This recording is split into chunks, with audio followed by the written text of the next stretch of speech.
Let's get a mic check here.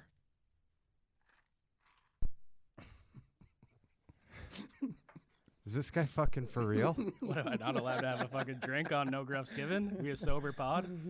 I mean, you are. But, you know, that's why I go the double cup, because you don't hear my ice crackling off the sides of the plastic red cup. I'm the one who edits it. I'll edit it out. No, leave it. Let's get a mic check here. 1 2 1 2, episode 35. No Gruffs Given. I'll start with the quote. Okay. Harry Potter. So Harry Potter says, working hard is important, but there's something that matters even more: believing in yourself. Think of it this way. Every great wizard in history has started out as nothing more than we are now, students. If they can do it, why not us? Episode 35, No Gruffs Given. It has a lot of meaning to me because, New Year's fortitude, the phoenix rising from the ashes, deciding how you're going to progress moving forward, because I always say we're like sharks. If we're not moving forward, we're dead. So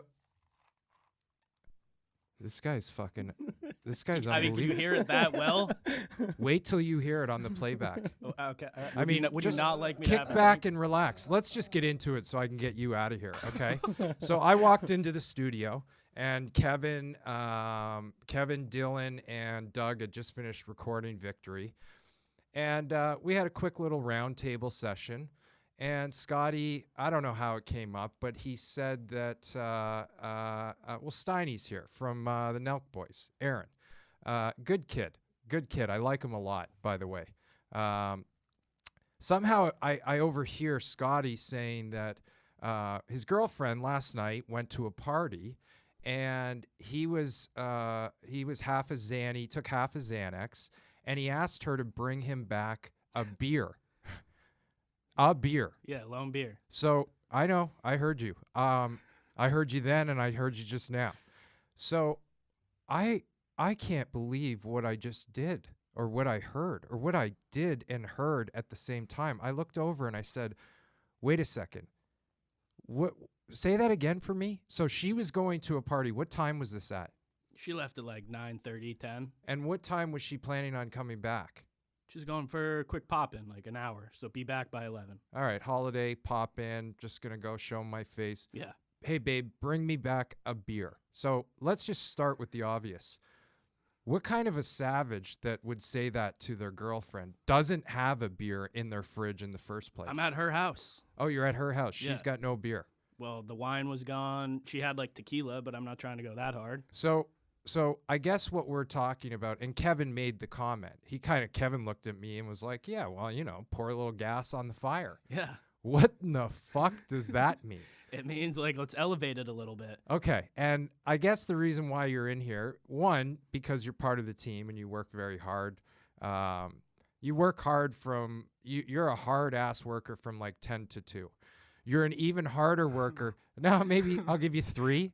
Give me 3:45, 4. You have a drink in your hand right now, as we've just heard. Well, it's the Action Park Media way. And it is a White Claw, yeah? With No, ice. It's Johnny Black now. Oh, Johnny. You already buried that White Claw that you two opened? Sean, I opened it an hour ago. And it's a fucking White Claw. And it's a Monday, right? Yeah, but it's the holiday season. It is. Case in point. Hey, babe, grab me a beer. So pour a little gas on the fire. So let me ask you. So you take that Xanax at what, like 9, or half a Xanny at 9? Yeah. And you're like thinking, okay, so for the next 2 hours, I'm good. The temperature is set. I'm going to cruise through the next 2 hours. I'm going to watch some shit. Well, who knows, Instagram, whatever.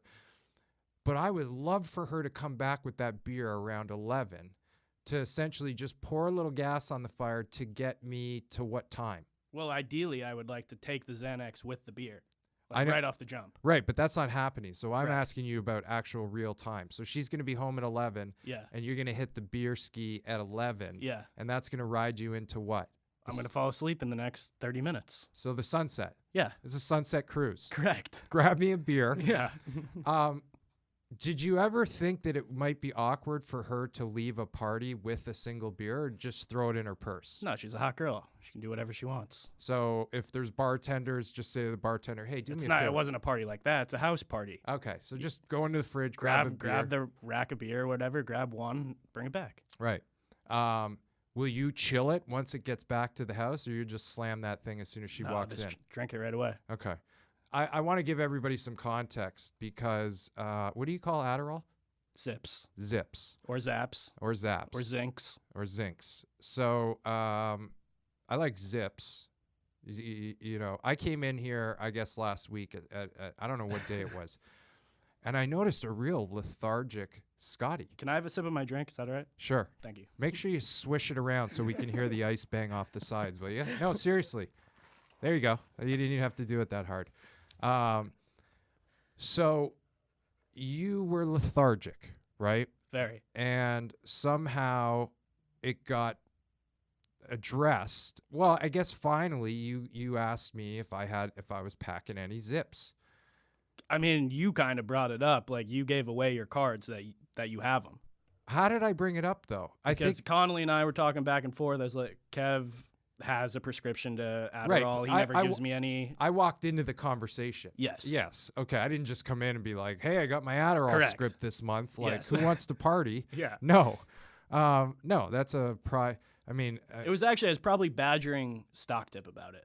Right. And I think we were talking, it was also, no, you know what it was? Because, Michael, you brought it up on the podcast about players and the Adderall. So I actually did start the conversation, but indirectly in a result of Michael with that great insight last week.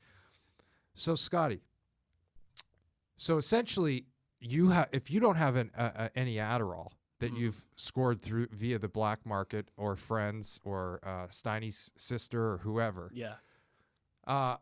you're having a tough week. Very tough. That is no way to live. I'm aware of that. And how do you plan? Because I would go to bed at night going, oh my God, tomorrow's going to suck. I do. I'm currently in that mode right now. How do we get you out of that mode? You told me you're too smart. I don't want to be out of the mode. You like the chase? I love the chase. You like that? I need the fire. How old are you? I am 33. Okay. So you like the game of it, like Hell yeah. Where am I scoring? How's it gonna go down? I mean, no, I hate the chase of getting it, but I love Adderall. Oh no, so that's what I'm talking about. No, I wish I had a prescription. You do, and you told me that you're too smart to get a prescription. I'm way too smart for a prescription. Explain that to me. Well, I've had like 4 meetings with doctors. I've done the whole spiel. Dave's like, I'll give you keywords. I've done all the keywords. Dave, what are the keywords? Just say you have trouble focusing. You have trouble. Thanks, Dave. No, I'm just saying there's you have to be multitasking. You have to be single oriented. Like, it's very easy. Like, I've never gotten denied anywhere. Yeah, I agree. I've said all of it. No, I've been to like 4 different doctors. So no one will give it to me. So why do you have the feeling that you're too smart because of that? What else could it be? What else could it be? Oh, boy. I think I maybe have a theory. Yeah. Go ahead, right, Dave. go ahead, Dave. We're off the rails, so go ahead. I think maybe because you go in there and maybe you're all virtual, by the way. No, but I'm saying maybe you're nervous. Maybe it's the tone of your voice. Maybe Yeah. they think you're acting. I agree. I don't think that yours. I don't think Tone of my voice. Yeah, I'll. You know what? I'll sit with Dave on this Oh, one. my I don't God. think you're as smooth as of a customer as you think that you are. I don't need to be smooth. Once that Zoom link goes on, they might get a little bit of tweaker vibes from you on the other side. I'm the opposite of a tweaker. I'm the most relaxed person there is. Well, Michael, would you like to jump in? Perspective is everything. So I mean, I'll ask just because I actually saw something on YouTube Yeah. a couple weeks ago about Bob Menery talking about his Oh, recovery over narcotics and then eventually Adderall. Okay. And he at least says, I don't know him, but he at least says that, that he's free and clear of it and he's never felt better. I don't believe a word of that. Yeah, I mean, that's utter bullshit. Okay. But so my question was, or I guess my assessment would be that maybe not I'm too smart for it, but I've never been given any pain medicine, like legit pain medicine from any doctor. Well, it's not ever. a pain medicine. But I'm just saying, mean, like anything that would be something that would be desired on the black market. Right. Like I don't come off as a believable patient. Okay. But look, I've been prescribed Xanax in the past, no problem. Adderall, cannot get it. Yeah. There's a shortage too, from what I understand. So, But I just don't understand. Like, as a doctor, I'm asking for this for my productivity, for work. Oh, hey, listen, Scotty, there's a long list of things that I would love for my productivity, but I mean, I can't have them. You can't have them all. Well, I would like one. Right. You want one zip. Yeah. But do you think that going through the route of like a therapist instead of Yeah. a Well, I physical think doctor? I've done He's been doing the it. psychologist Yeah. or whatever it is, yeah. and they don't give it to me. I think that If I went in person, maybe it'd be different. I've done it all online always. yeah. I have a doctor in person if you'd like. Yeah, well, I don't know. I think, listen, and by the way, I'm not Adderall shaming. I want you to feel as good as you possibly can and have some zip in your pocket and some zip in your feet, your footwork. It makes me nervous though that there's the alcohol component as well. Oh, fuck off, do you mean? Michael. I'm just saying. Oh, come on. Okay. Wait, you think zips and booze is bad? Well, for me personally, like I can't take one without it being the same reaction as if I were on any speed. So he Like, goes, I'm not ADD, so Yeah, like for yeah. me, it's like I would be. I get it. Well, yeah, I get that's it. right. You Call it a zap. Don't give you a. Yeah, I'm out. Don't give you. What about an Ambien You can have on mine. a plane? No, nothing. Oh, okay. Wow. Well, like Ambien and Xanax to me is 10 times more detrimental and dangerous than an Adderall. I'm not even talking about what's dangerous. I'm just talking about how you are tweaking, but you haven't I'm figured not out how to. Well, you are, because you're not having as productive a week without the Adderall as you would with the Adderall. Like, that's a fact. Yeah, I mean, but it's speed. it's the opposite of a tweak. I'm low. I'm lethargic. Right, but it's rooted in the fact that you're tweaking and you would love a zip. You've never seen me tweaking out when Was I'm that on his my phone? Adderall. There was an ESPN notification. Yeah, Was it that your phone? It was, yeah. That's your ringtone? No, it's ESPN update. Da da da da da da. You have your ESPN updates turned on so that you can hear them? Yeah, so I can update you with big facts. Come on, Sean. Interesting. Boston's still really good. They just Yeah, announced the Boston's Heisman really Trophy good. candidates. I don't care, Dave. I don't care. I want to read this just quickly before you leave, Scotty. I think this was good. This was productive. I'm on your team.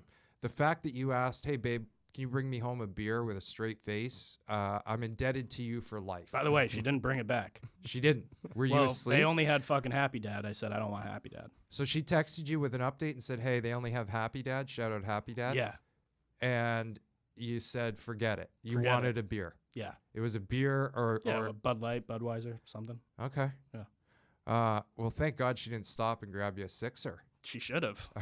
Well, maybe Where'd the Harry Potter quote come from? And then I'll leave. on the internet. I looked it up. I know, but Harry Potter?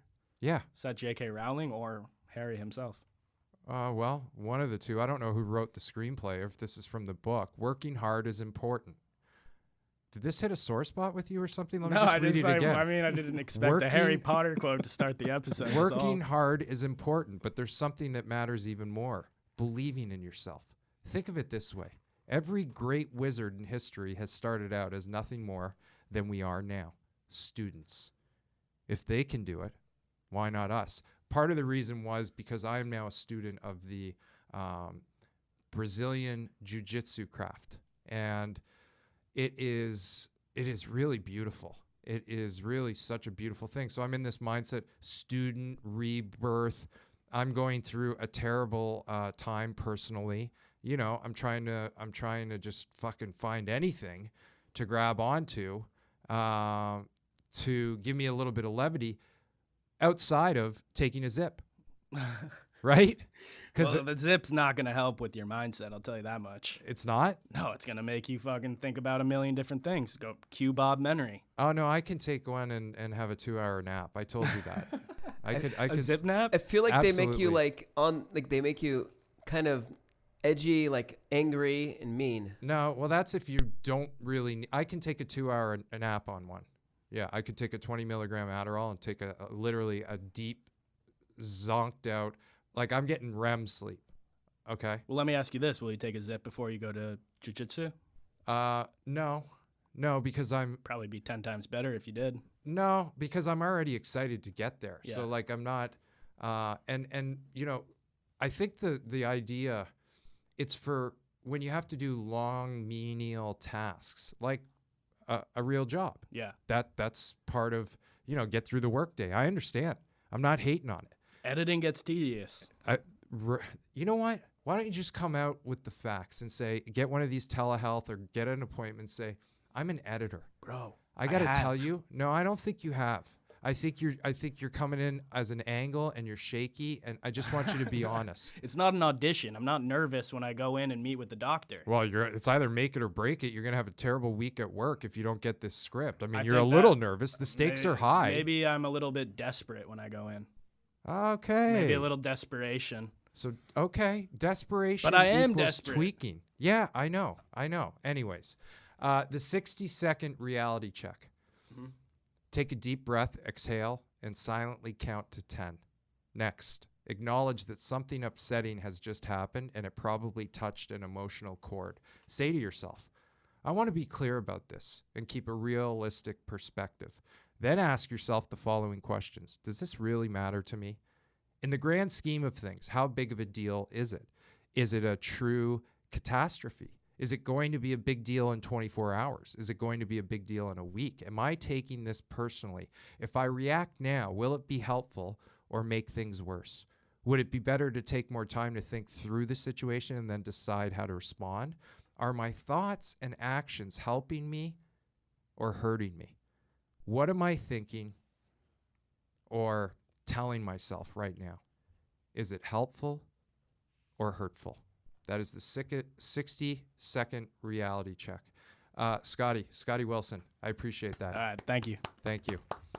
Episode 35, no gruffs given. I'll tell you what, the holidays are a beautiful time of the year, okay? And what we have for you is Omaha Steaks. Achieving gifting greatness when you give the gift of perfectly aged, tender, and delicious Omaha Steaks. It's a pretty powerful gift. The steaks are experts, okay? These steaks, they're actually experts. And the experts at Omaha Steaks have put together special curated gift packages to help take the guesswork out of the gifting and make you a holiday hero. Go to omahasteaks.com. Take the advantage of the 50% off site-wide, plus you just got to use the code NOGRUFFS at checkout to get an additional $30 off your order. So we're going to give you 50% off site-wide, and then if you use the code NOGRUFFS at checkout, you get an additional $30 off your order. Send an assortment of mouth-watering favorites guaranteed to impress, like the legendary Butcher's Cut Filet, air-chilled boneless chicken, ultra-juicy burgers, and even easy-to-prepare comfort meals that are ready in a flash. You're going to go to omahasteaks.com, 50% off site-wide, plus use the code NOGRUFFS at checkout. Episode 35, no gruffs given. We have a guest.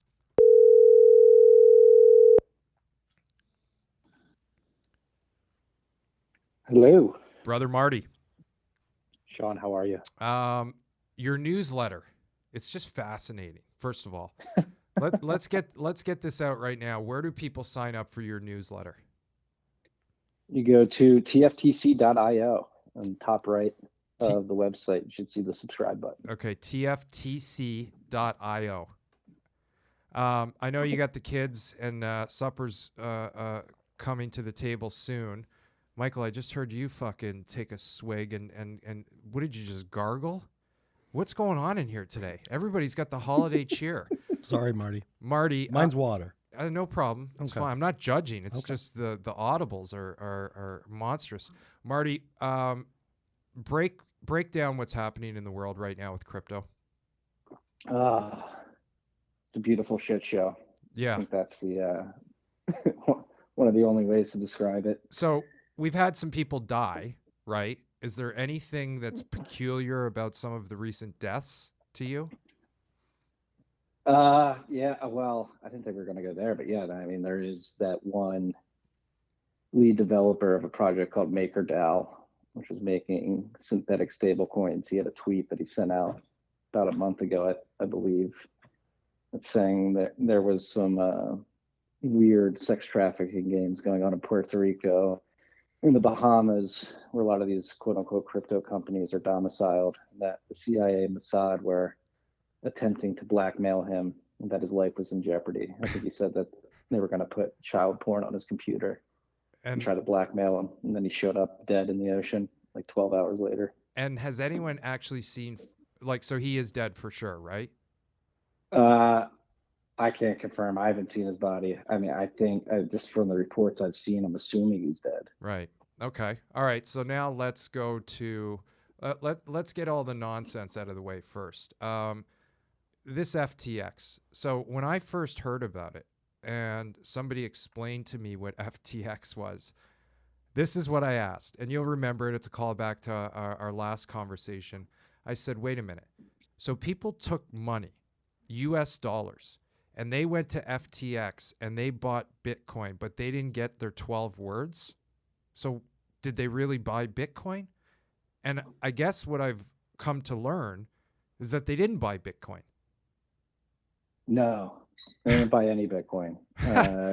This is So well. There's a bit more nuance here. So FTX was an exchange where people would go to trade not only Bitcoin. They had different Bitcoin futures markets. You could trade Bitcoin on market and do perp swaps and things like that. But you could also turn your Bitcoin into other cryptocurrencies and trade those as well. So I'm not sure. I never used FTX. Yeah. I thought it was suspect from the beginning. But Right. the way I believe it worked is people would deposit Bitcoin into the exchange and then use that to trade either leverage Bitcoin or speculate on the shitcoins of the world.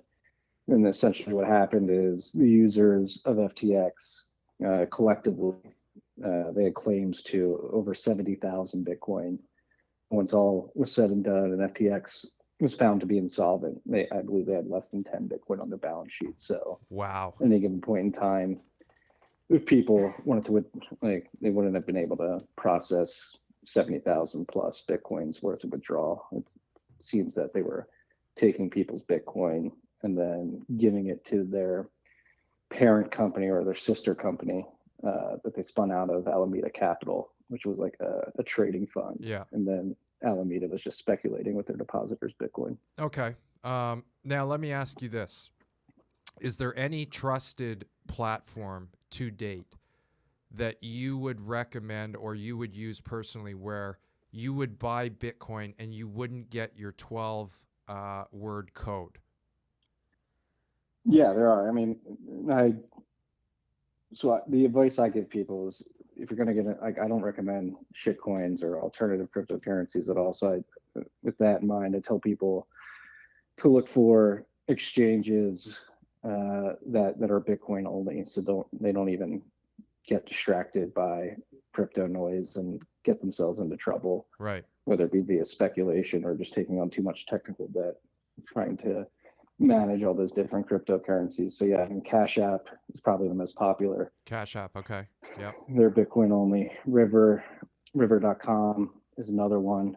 And then Swan Bitcoin is another exchange here in the States. And Strike is another company. And with all of those, you buy it directly with them or from them, and you generally store it in the wallet that they provide, and that's why you don't get your 12 words? Yeah, so that's the way it works. When you buy Bitcoin on an exchange, they manage it for you. However, all the exchanges I just mentioned, they allow you to withdraw Bitcoin off the exchange wallet that you control, that you'll back up with those 12 words. So, okay, great. Well, all these exchanges do that. I recommend that you get your Bitcoin off the exchange after you buy it. Okay, great. Oh, you do recommend that and take it onto your own personal wallet?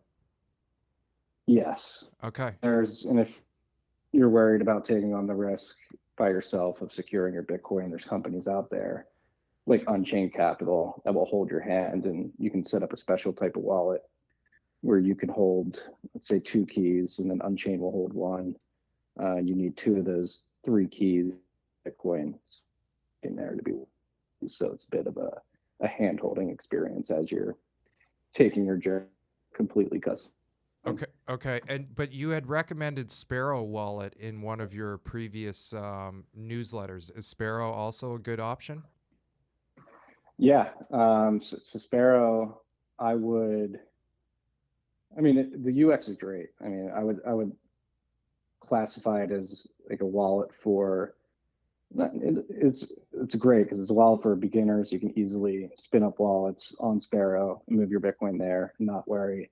But then for advanced users like myself, who are running who are running companies that are accepting Bitcoin and have many different wallets that they're maintaining and looking after, Sparrow allows you to easily monitor all those in one spot and construct transactions in a very private way. So yeah, I mean, if you're using a desktop wallet, Sparrow is the only one I would use. Okay. So that's important. The best desktop wallet. Got you. So there's a difference between the desktop wallet and having a physical one where you actually load your Bitcoin onto it, correct? Yes, but with Sparrow, you can connect your hardware wallet to their desktop software. And it's just a really good way to basically get an overview of all your Bitcoin holdings on the different hardware wallets. Okay. Then it's much better from a privacy perspective too. Okay. And then on top of that, of course, you have mobile wallets. So if you just want to hold it on your phone, if you don't have a lot of Bitcoin, or you want to get it off an exchange, you don't have a hardware wallet yet, there's apps you can download on your phone like Blue Wallet or Samurai Wallet, Moon Wallet, MUUN, MWN. And these make it very easy to hold Bitcoin on your phone in a way that allows you to back up your seed phrase and actually control it. Seed phrase. That's what I'm not using the right term. Let me ask you, just say it one more time where people would go and subscribe to the newsletter. TFTC.io. Okay, great. TFTC.io. Now, last question I have. Give me your personal opinion. Okay, you're a hardworking man or woman. We see the assault on our freedom. I think it's safe to say, unless you're a radical, that's happening right now with our government. Everything is in flux. What's your bullish stance and position right now on diversifying with Bitcoin? I've never been more bullish, even though the price is significantly depressed and you have a bunch of bad actors in the space getting wiped out. I mean, the value prop of Bitcoin has never been clearer. Like you mentioned, governments are either getting crazy in regards to censorship, both in written form and in monetary form. Obviously, we had the Canadian truckers have their bank accounts frozen earlier this year. Yeah, this is why Bitcoin exists. They can't freeze your Bitcoin if you're holding it in a wallet that you control. And then on top of that, even though the Fed and other the Fed specifically has been raising rates, and some other central banks have been too, they've taken their foot off the money printer. I think this is only temporary reprieve, and they're going to have to turn the money printers back on at some point within the next 6 months, I would imagine. And I mean, once that happens, they're going to have to print a shit ton of money just to keep the global financial system afloat. So it's not hard to see. So why buy the Bitcoin though? Explain that to me. Two reasons. So it's got two fundamental value props based off of what I was just describing. First is it's extremely scarce. There will only ever be 21 million Bitcoin.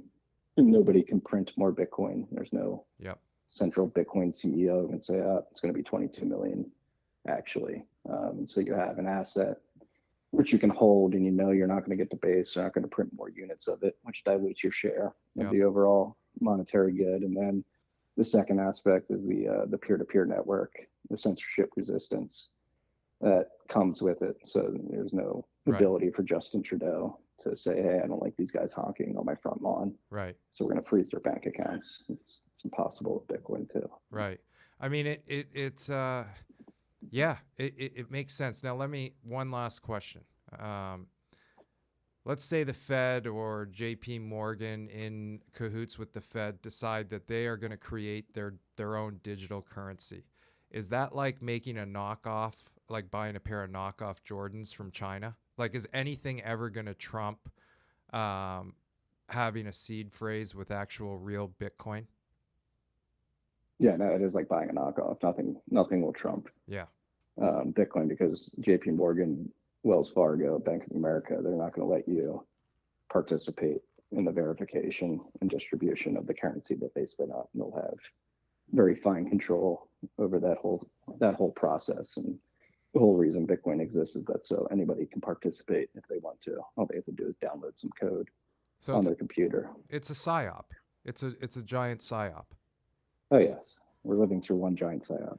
The world as it stands today is one giant psyop. If you had to guess, how much Bitcoin do you think the American government owns currently? I mean, we know for sure that they have a couple 100,000 at least, just from Bitcoin that they seized from companies like Bitfinex. They were hacked of 116,000 Bitcoin in 2016. And the U.S. government found the supposed hacker earlier this year and seized all that Bitcoin. And there's been another of other companies that have been shut down by the government and the Bitcoin taken. So we know publicly that they have at least 6 figures worth of Bitcoin, low 6 figures. And then whether or not they're secretly stashing Bitcoin somewhere on some balance sheet within the federal government, hard to say. It would be smart if they did. Right. Like, don't you think it would be smart if they tried to just eviscerate all the Bitcoin and buy as much as they possibly can? I mean, they can buy as much as they can. They'll never have control over Bitcoin. Right. That's the beauty of it. The worst they could do is buy a bunch and then Right. sell it off in mass just to create crazy price volatility. But I Right. don't think that'll stop people Right. from realizing the value of Bitcoin. But yeah, I mean, historically, with the seized Bitcoin that the U.S. government has gotten their hands on, they usually actually sell it in auctions. So like when the Silk Road got taken down, they took all their Bitcoin and they wound up auctioning it off. How would you find out about one of these auctions? Like, are you on the inside and you know when these things are popping up? Yeah, they're public. I forget the agency that runs the auctions, but we'll give you a notice, and I don't know if I'd be able to participate in it, or maybe I would, but people are made privy to it, and then there is an open market auction for them. Huh. Interesting. Yeah. Interesting. Yeah, Tim Draper is like a fund manager here in the U.S. He famously bought, I believe, like 30,000 of the Silk Road Bitcoin. Wow, Tim Draper. Interesting. All right, I feel like that's a pretty good 30,000 foot sort of overview of where we're at. We don't have any Bitcoin sponsorships. We're not in this racket, but I think, Marty, you're a trusted source. You're living it. One more time about the newsletter for everybody. I highly recommend it. I got to tell you, I read it. Oh, thank you for reading, Sean. Yeah, if anybody wants to subscribe, you can go to tftc.io. And I have a podcast that's called TFTC as well, and another one called Rabbit Hole Recap. And we're always talking about Bitcoin and all this shit that's going on. Marty Bent, ladies and gentlemen. Supper's on the table, brother. Thanks for taking the time. It's always a pleasure, Sean. Enjoy the rest of your day. I'll see you, brother. Dave, you were itching in there. I didn't want to ruin. What was the question?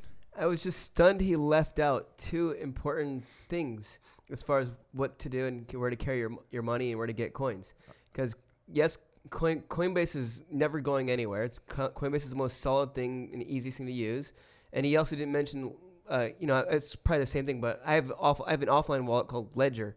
And so I buy Bitcoin on Coinbase and then I transfer it to Ledger. So like something like FTX happens, that doesn't affect me because all of my crypto is offline. I actually bought Bitcoin like 5 minutes ago when he was talking about it because it's at 16, 17,000. So I buy 0.01, which is like $170. Yeah. My goal is to get 1 Bitcoin. I'm at like 0.64 because he's right. Because once all these people that are kind of the fakers in the industry, they're expecting a tremendous upside starting in 2024. I agree. So right now is the absolute best time to buy. Everybody's like, oh, crypto's dead. It's not. Yeah. It's just at the best price point you'll ever see ever again. And it'll probably be like this for the next 12 months. But come re-election time, or come re-election, or the presidential when all that stuff happens in the election. Wow. It's going to skyrocket in 2024. Dave going deep with the prediction. Now, I will say to you, Dave, I think Marty, he's in the weeds, right? So the wallets that he was recommending are a little bit less mainstream than your Coinbases, and he's about ultimate protection.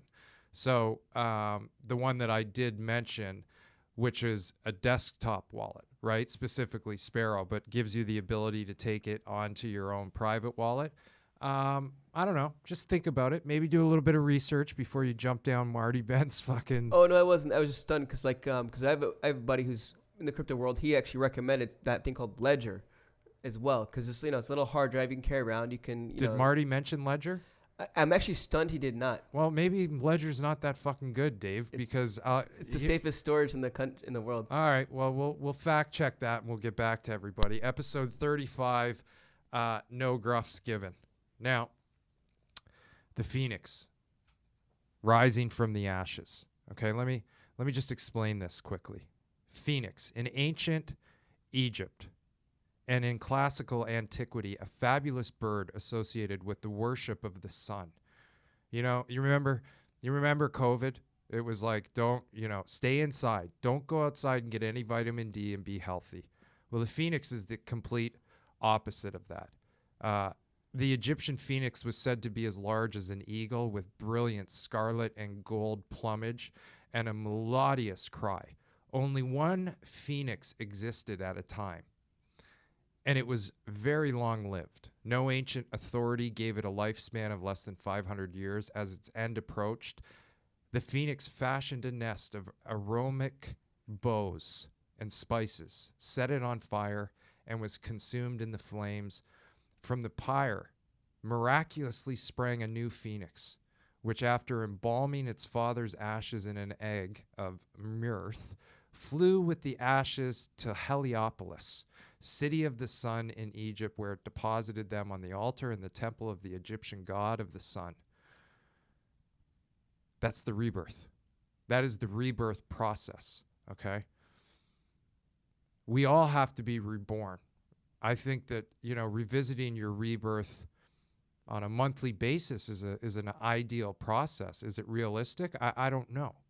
Life consumes us. But you should know when. That feeling inside of you. And you got to dig deep and you got to get through something. Maybe you consider that a life lesson, or maybe you give up, or maybe you find your rebirth. That's all I'm saying. Now, on the topic of rebirth, how do we stay strong physically? Well, our next product, our sponsor, I've been using it every day because, again, they gave me a little care package.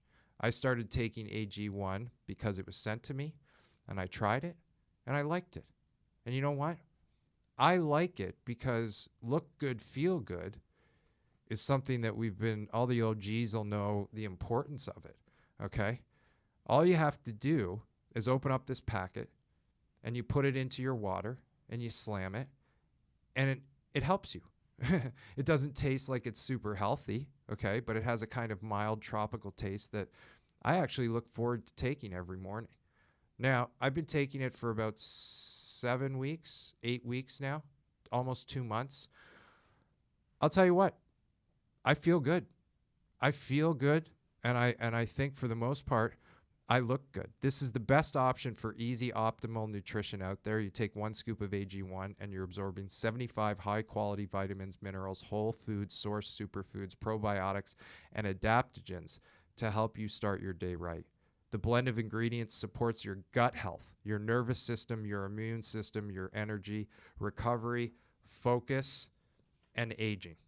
All right, to make it easy, Athletic Greens is going to give you a free 1-year supply of immune-supporting vitamin D and 5 free travel packs with your first purchase. All you have to do is visit athleticgreens.com/nogruffs.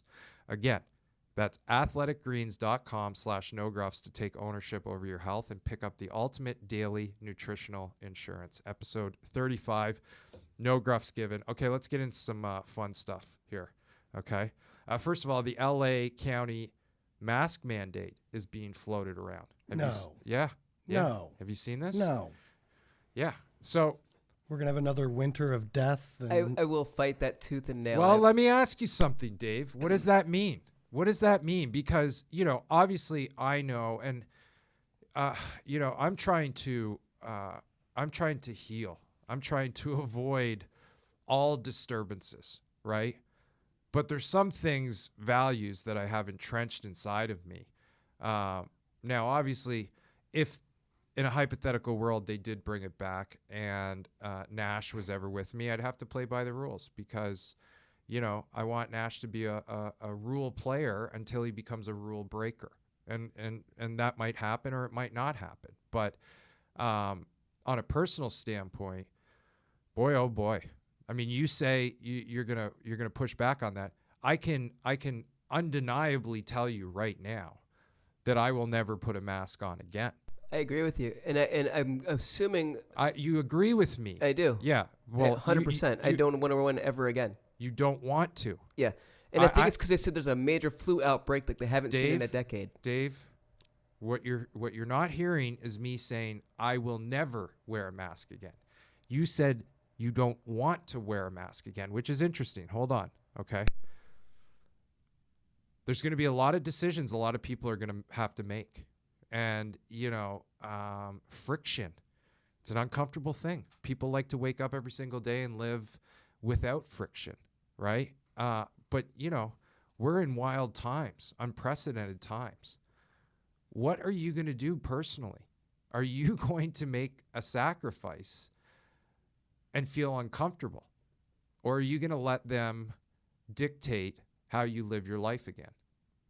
It's just a question I pose to everyone. I think you all know unequivocally when I say that, it will never happen. It will never happen. Michael, what do you feel? How do you feel? How are you going to manage that? You're in corporate America. I mean, you're going to have to make some decisions. Yeah, I think I probably find myself doing the same thing I did last time, which is I'll just take on another job and I won't leave my house. I love it. I love it. Yeah, I mean, I mean, what else? My options are limited. yeah. I can't continue. Well, and I'm not saying I can't, but I won't continue to engage in the things that wear me out day to day. And by the way, in my opinion, that also hurts other people. I mean, you're not assisting the problem by making that sort of decision. You're not going to be frequenting restaurants and like it's going to hurt the economy because you're going to say, I'm going to put my foot down and I'm just going to find out a way to tailor my lifestyle so that I don't have to meet their outrageous demands. Yeah. Right? Yeah. And, you saw me, I had to wear a mask in my Uber or, when I'm at the hockey game, they say you have to be actively drinking. So Yep. I was actively drunk because Well, I wasn't going to wear the mask. yeah. So yeah, I mean, Sure. I make my decisions. Pour a little gas on the fire, as Kevin Connolly would Well, say. I have a question. Yeah. What is your opinion on? Because I still see to this day. What do you think about the people who drive their I cars think with they're crazy, nobody Dave. else? Dave, I think they're crazy. I think anyone that wears a mask anywhere at this point is crazy. Okay, we know that they don't work. I mean, I think that they're crazy. There's no other thing that I look at them. I have a thought in my head. I go, that you are a crazy person. I'm happy I don't really know you, or I have to, and I'm happy that I don't have to interact with you, and I just keep it moving. Pepsi and milk. Have you seen this new thing? No. Like No. a combination? Yeah, Oh. So, people are doing this. oh my God. And I actually think, and I didn't do a lot of research Like on. real milk? Like whole milk or what? Oh, well, fucking 1%. I don't know, But skim milk, You're- not like almond Yeah, or silk Pepsi. or- I believe Pepsi is actually using this as like a marketing angle, like it's a real thing. But I've seen people are doing it. Pepsi and milk. Could you imagine? No. Can you imagine trying to fit in so much on your TikTok or your Instagram, looking for likes and looking to be a part of a club? Just join the put your mask back on club, but don't kill yourself internally. Pepsi and milk. It reminds, like, right as soon as you said Pepsi and milk, it reminded me of the myth where people mixed Pop Rocks and soda. They say don't mix it or it'll, like, explode in your stomach or something, or it'll blow up a pigeon. Oh, it might blow up a pigeon. I mean, I don't think it's going to blow up a human, but I never played that game, Dave. I know kids that did. Pepsi and milk. All right, so we're fairly unanimous that that's not going to catch on. I mean, Pepsi all by itself is trash. So It's so gross. it's the worst soda you can find. I don't even know where you can buy it. Do you like? It doesn't register with me. I have no idea what their current labeling looks like. If I'm at a restaurant and I order a Coke, Yeah, and they say we have Pepsi, you go, no thanks. yeah, no, thank you. Nice. I Yeah, like you no, thank standing your ground. Absolutely not. I found this. Oh, this is a real beauty. Oh, first of all, this was interesting. The tampon dispenser at Lyons Township High School that was in the boys' bathroom. It was on the wall. It got ripped off the wall and somebody stuffed it in the toilet. So I say to whoever that young, rebellious troublemaker, I say, good on you. Good on you. Could you imagine?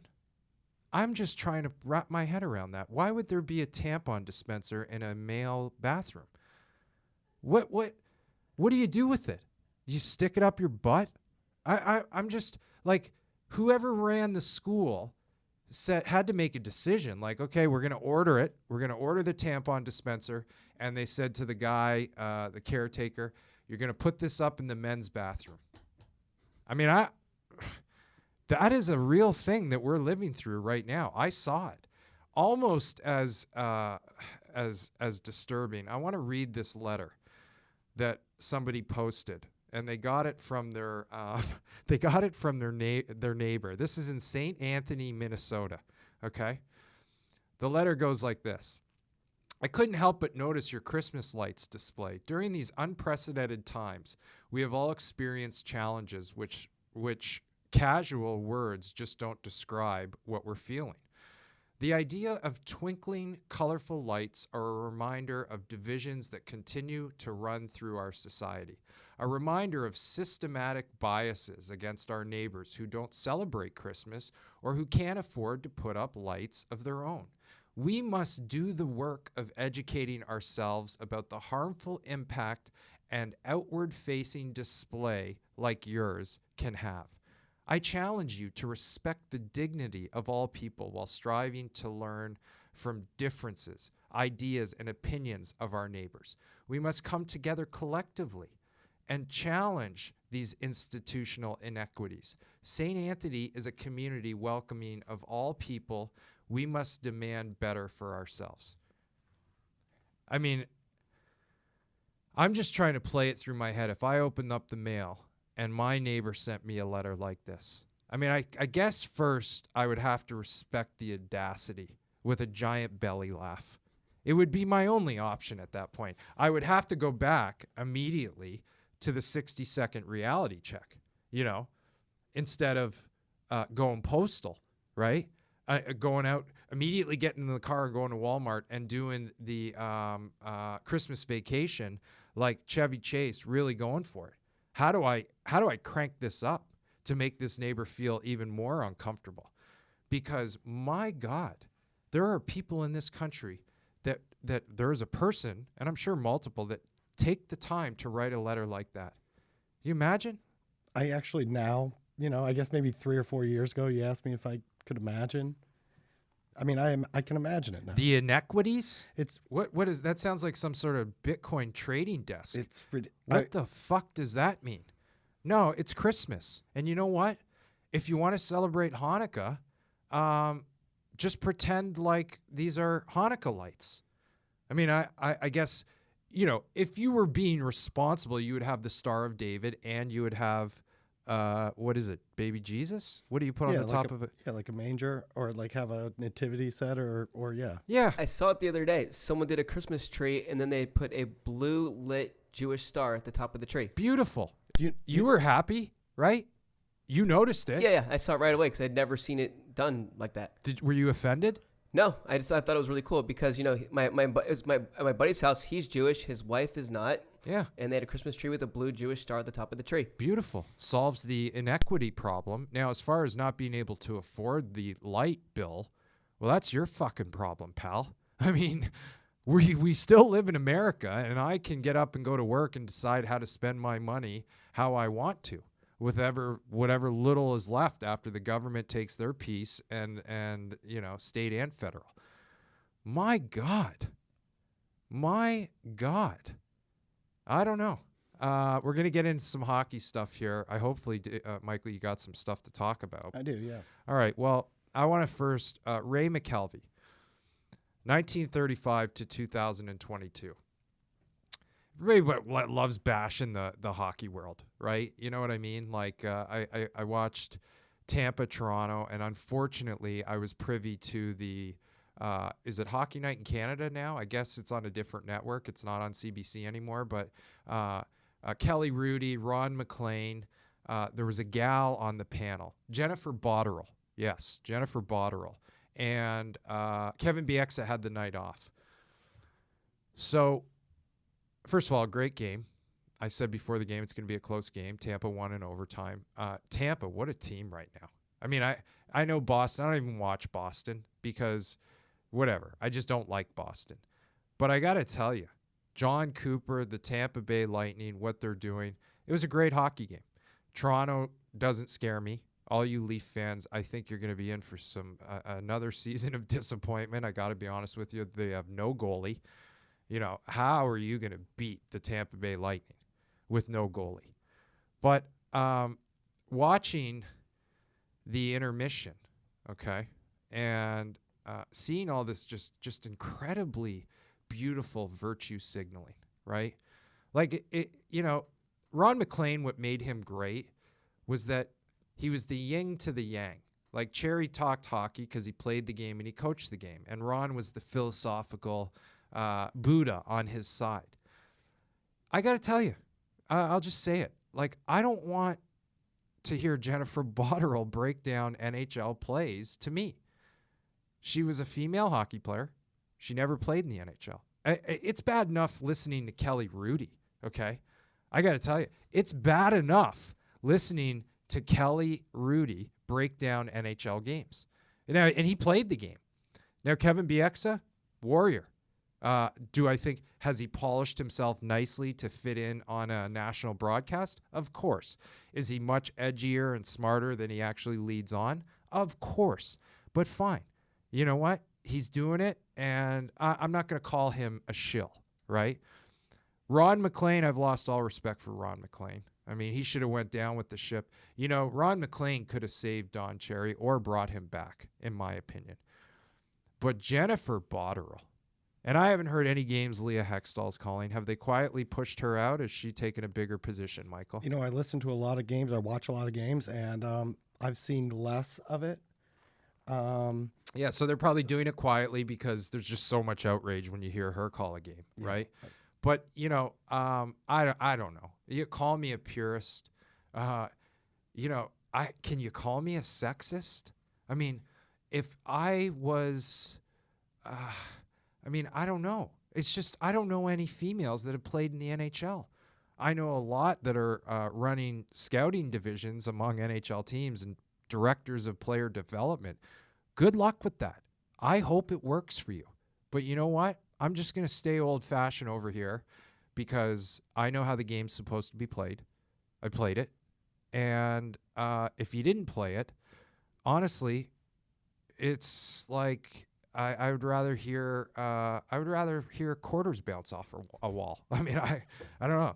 Imagine being locked in a room and hearing quarters bounce off a wall for like 24 hours. That would probably suck. What do you got, Michael, hockey-wise? Well, I think and you know what, the game, your Adderall thing last week, it really got me thinking. Like, it's such a different game now. It is so much easier to play if you have skill, right? If you have skill and you know, skills coaches and these kids and I don't know, man. I don't know. I can't tell if I like it or if I love it or if I don't like it. I like it, right? I like seeing guys being able to make plays and be creative. But, you know, Robertson, these guys that are just, I mean, something's wrong here, right? Where's the parity? Is there parity, or are there players that have just worked harder than other players? I mean, you know, part of it is like Darian Hatcher. Darian Hatcher could not play in the NHL today. And he was a fucking unbelievable warrior. I'm not even, Chris Chelios would be, his skating would be suspect for today. If you go ahead and anybody, you want to challenge me on, watch Chelly play. He hooked and held and grabbed and fucking hooked everything that went by him on his team or on the other team. I'm not sure some of these Hall of Fame NHL players, Lidstrom would be dominant in the game right now. So good. Okay, but some of the guys, Larry Murphy, he'd be a great NHL player right now because he thought the game. But the guys that weren't gifted with intelligence or just the actual pure physicality of the game, they'd have a tough time playing in today's NHL. I agree. And I think one of the things that sort of stands out to me is, are we looking at a gap between the players that are actually fitting into today's systems and what the scouts are actually looking for? And what really separates guys like Yzerman, and I was going to bring up Ron Francis with his GM work in Seattle.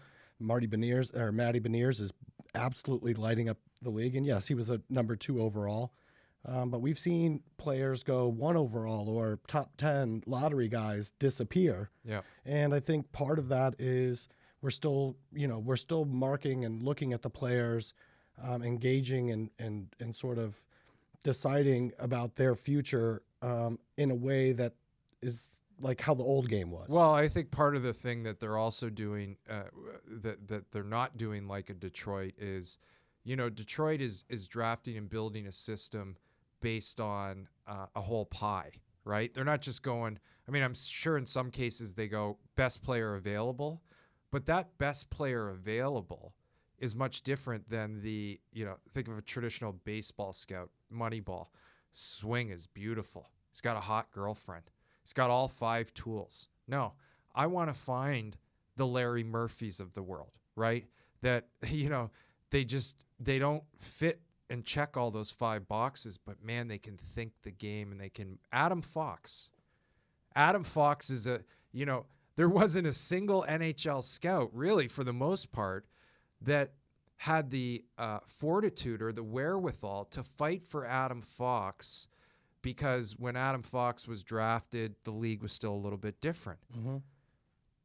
Not saying, where's this game going, and how smart is this kid, and what is his vision and his patience, and how icy are his veins, right? Yeah. That's part of it. And it's just interesting to see how these top players, are on a whole new level. This Robertson kid, he's got a lot of goals. He's not a great skater.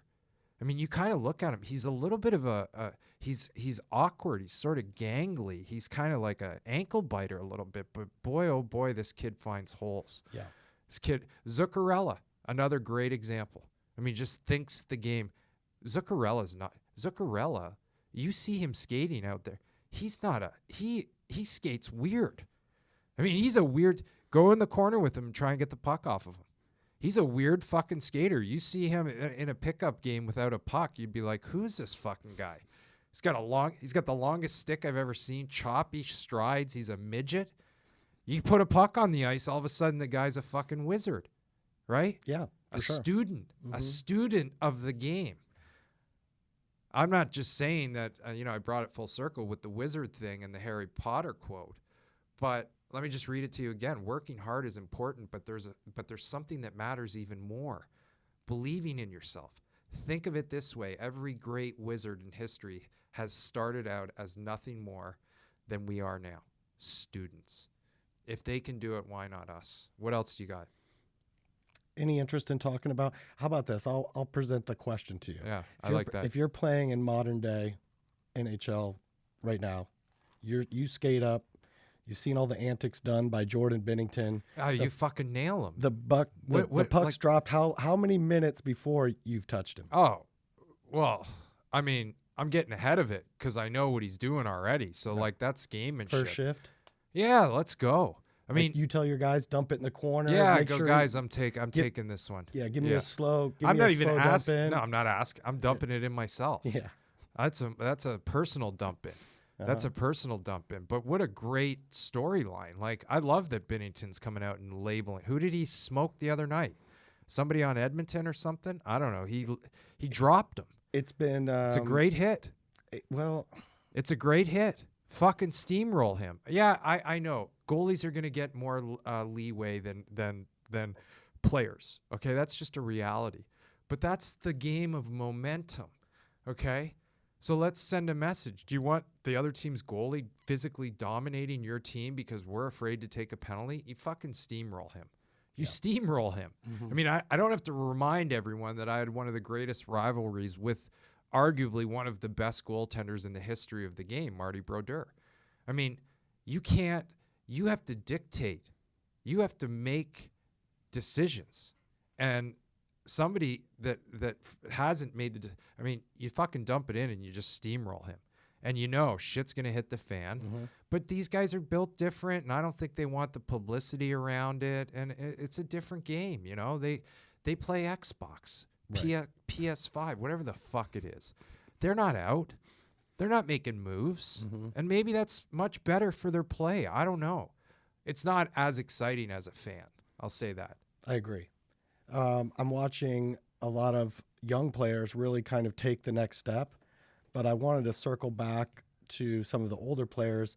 Erik Karlsson's having an absolutely rejuvenated his career, and if the contract wasn't so, cumbersome, I think we find him on a cup-running team. Would you want to see a guy like Erik Karlsson make it to your team, Tampa, or? Absolutely, but I mean, he priced himself out, so that's just off the table. Would you ever move a bigger piece from your No. team to get a guy like that? No. God, no. No, So- that's a desperate move. But I love how big his shoes are when he plays. The shoes that he puts in and plays. You see them? I mean, he's unbelievable. No, I'm Oh, saying you're talking about the chewing tobacco. Yeah. Oh, yeah. Okay.